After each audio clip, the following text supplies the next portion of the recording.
To jama'a assalamu alaikum, barkanmu da saduwa a daidai wannan lokaci. Yau bidiyon mu na yau zai tsokaci dangane da abin da ya shahi message inda ake turo ma a yi deleting ba tare da ka gan shi ba. To akwai hanyar da zaka bi domin ganin wannan message in wanda aka yi deleting, wanda aka turo ma aka yi deleting. Abu na biyu kuma WhatsApp group. So da yawa mutum zai ga ɗaya an sa shi group ba tare da izinin shi ba. To akwai hanyar da zai iya bi ya rufe kowa daga sashi group sai tare da izinin shi, sai dai ya ga invitation link, amma ba wai haka kawai ya ga kai ne automatic ɗaya ya haɗa cikin group ba. Da kuma abin da ya shahi notification. So da yawa mutum na chatting cikin Facebook, Instagram ko Twitter, sai ya kama ganin notification na zo mai alhali yana wani aiki. Yana cikin wannan aikin, to a duk chat ɗin da mutane ka yi cikin group ana damun shi. To a hanya da zai bi ya rufe wannan, ita ma za mu nuna ma mutane ita. Da kuma QR code. QR code shi kuma unhwaninsu shi ne wanda za ka yi screenshot. Misali kana business, za ka sa shi kan Facebook ko Instagram ko Twitter ko ka tura cikin group ɗinku na WhatsApp. Yadda duk wanda ya ga wani abu da aka bukata kawai zai scanning wannan screenshot naka ko bai da number ka. Yana scanning ɗin shi automatic zai ga number ka ta hito, ya fara magana da kai.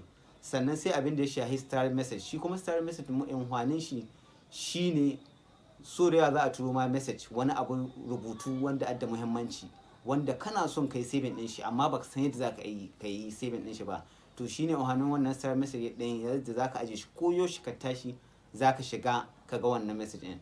Don haka ku biyo mu domin ganin yadda wannan abubuwan suke. Hanyar da za ku bi domin ku rufe wannan notification ɗin da ke damun ku, misali kuna cikin group ana chat sosai haka, ko group ɗin makaranta ko na family ko ma wani iri ne. Yadda za ka bi domin idan kana chat cikin wasu kamar Facebook ana disturbing ɗinka, za ka ga notification na saukowa saman screen ɗinka. To hanyar da za ka bi domin rufe wannan notification ɗin shine, yanzu misali za ka ga idan mutum ana chat cikin group, bari mu yi misali, za mu shiga nan cikin group sai mu ci hello, za ku ga notification nan ya sauko. To hanyar da za mu bi domin mu rufe wannan notification shine za ka shiga WhatsApp ɗinka. Idan ka shiga WhatsApp ɗinka sai ka yi long press ka dahi wannan mutumin. Idan ka yi long press, misali shi Nuhu Amiru cikin group ga suna ana chat, sai in ce za ka ga wasu option guda uku sama, da find, mute da achieve. Kawai sai mu taɓa wannan na tsakiyar wanda aka yi cancel, haka za mu taɓa shi. Idan ka taɓa shi zai baka dama mute notification for 8 hours, 1 week, 1 year. Idan ka sa shi 1 week, sai after 1 week sannan automatic zai buɗe kanshi. Yanzu misali bari mun ce mun yi muting na group ɗin. Yanzu mun yi meeting ɗin shi, ko wani irin chat ake yi cikin group, babu da za a yi chat ɗin ya disturbing ɗin mu. Duk kowa ke magana, sai idan mutum ya shiga cikin WhatsApp ɗin shi zai iya ganin abin da ake tattauna a cikin group, amma ya riga ya kashe notification. Shi kenan, wannan shine hanyar da za ka bi ka kashe wannan notification ɗin da ke fito ma saman screen.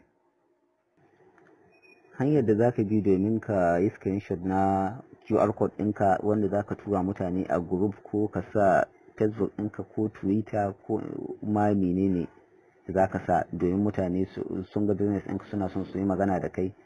Wani ba zai iya ƙila saving number ba, kawai hanyar da ya yi mai sauƙi shine ya yi scanning wannan QR code ɗin. Shine za ka shiga cikin WhatsApp. Idan ka shiga WhatsApp, za ka ga akwai wasu option sama guda uku a jere. Idan ka taɓa su za ka ga settings. Idan ka shiga settings, za ka ga gefe ga wani abun, bayan na an sa Nuhu Amir Muhammad da gefe ga wani option nan, sai ka shiga. Idan ka taɓa nan zai baka dama ga QR code ɗinka, sai ka sa scan QR code, sai ka taɓa gefe. Idan ka taɓa nan, za ku ga an ce ai scanning. To wayar ba ta kusa balantana ka yi scanning na wancan mai wayar da za ka yi scanning. Sai ka shiga, dama already ya turo muku screenshot ɗin QR code ɗin shi cikin group. Za ka taɓa option. Idan ka taɓa, zai baka dama ka yi uploading. Gashi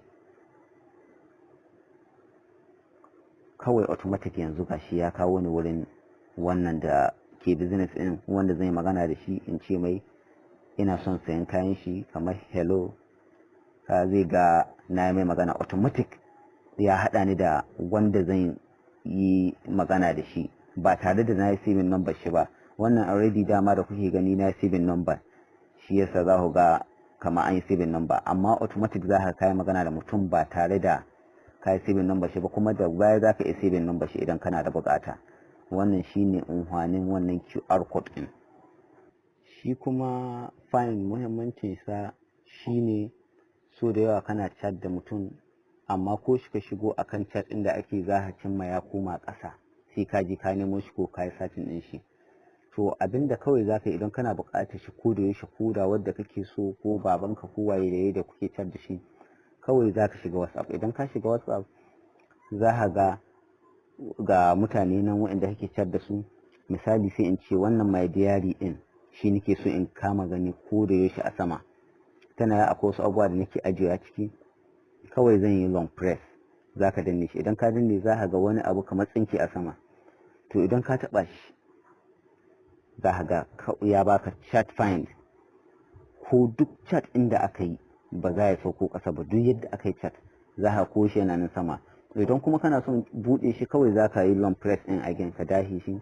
Idan ka yi sai ka ga ka sake taɓa wannan find in chat on find, shi kenan. Wannan shine muhimmancin wannan find ɗin da wannan tsinkin da mutane ka gani sama.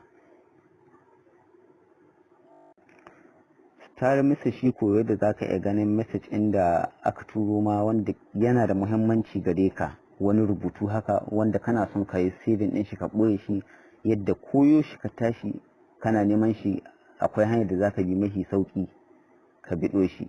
So da dama mutane za a turo musu wani abu amma sai ya ɓace cikin waya.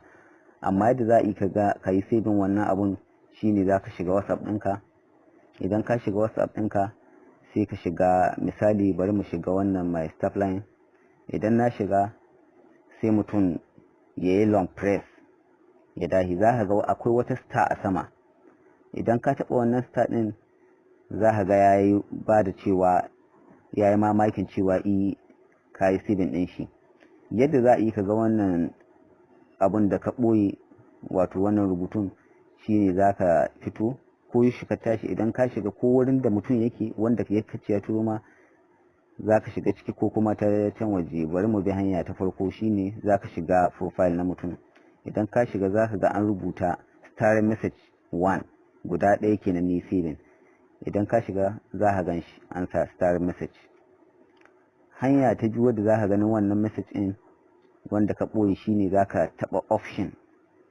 Idan ka taɓa option za ka ga cikin option ɗin da an ka baka za ka ga akwai star message. Da ka shiga za ka ga wannan abun da kai saving, ko yoshi ne ko nawa ne kai saving za ka gan su. Wannan shine unhwanin wannan star ɗin da mutum zai gani a saman screen ɗin shi na cikin WhatsApp idan ya yi long press na wani abu. Yanda za a yi ka rufe mutane daga saka group da dama da ake yi ba bisa umarninka ba da bisa izininka ba, shine za ka shiga wa WhatsApp. Idan ka shiga WhatsApp za ka taɓa wannan option ɗin guda uku da ke kan screen ɗinka can sama. Idan ka taɓa su za su baka dama ka shiga cikin options ɗin da suka baka, za ka ga settings. Idan ka shiga settings sai ka shiga account. Idan ka shiga account sai ka shiga privacy. Bayan ka shiga privacy za ka zo nan ƙasa za ka ga an sa groups. Groups ɗin nan idan ka taɓa shi zai baka dama, sun sa who can add me to group, wa zai sa ni cikin groups. Shin kowa zai iya sani ko kuma waɗanda suke da my contact ɗaya waɗanda nake da contact ɗinsu, ko kuma my contact except kowa na iya sani amma akwai adadin mutanen da ba ni buƙatar su sani ciki. Misali sai mu shiga my contact except, don shine yake da option ɗin da zaka iya zaɓi na wanda kake da ra'ayin ya saka group. Kamar idan mun shiga zai bamu dama mu yi choosing wanda zai samu group.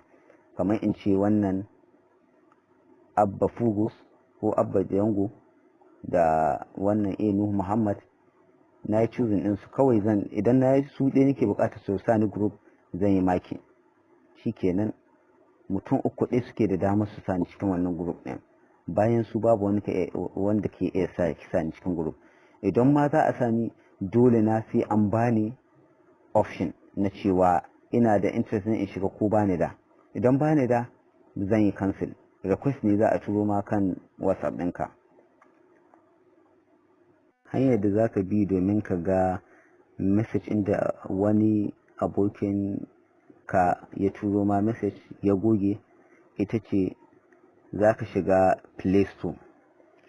Idan ka shiga Play Store za ka yi searching notification history, gashi nan ya fito. Idan ka shiga za ka shiga wannan na ukun, notification history log. Already ni na riga na download na, sai ka buɗe. Idan ka buɗe, wani zai baka talla, wani baya baka, sai ka sa close. Bayan ka sa close za ka ga notification nan da dama da aka turo min. Yadda za a yi ka ga in gane message inda aka goge shine, za mu shiga misali ta WhatsApp ɗina, na tura ma staff line na guda message ta WhatsApp, bari mu yi deleting mu gani, delete for everyone. Nan na riga na yi deleting. Zan koma WhatsApp ɗayan guda, yanzu mun shiga cikin WhatsApp guda, gashi za ku ga message ɗin nan da na tura an yi delete ɗin shi. To yadda za a yi in ga wannan deleted message, zan koma cikin notification. Yanzu na shiga notification. Yadda za a yi in gan shi, zan shiga advanced history. Yanzu ga na shiga advanced history.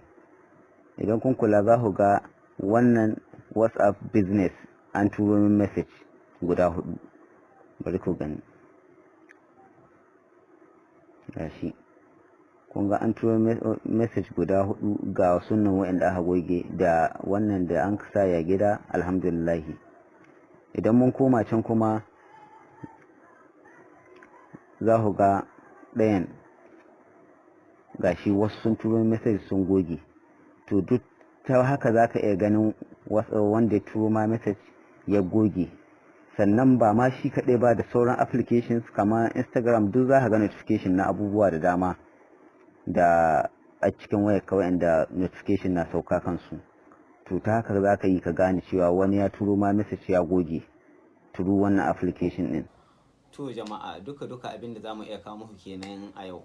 Insha Allahu bidiyon mu na gaba zai tsokaci game da abin da ya shahi abin da ka ci ma mutum data. Insha Allahu za mu yi ma mutane bayani yadda za su bi, hanyar da za su bi su rage cin data cikin wayoyinsu. Ku biyo mu a bidiyon mu na gaba, insha Allah za ku je yadda wannan sirrin yake.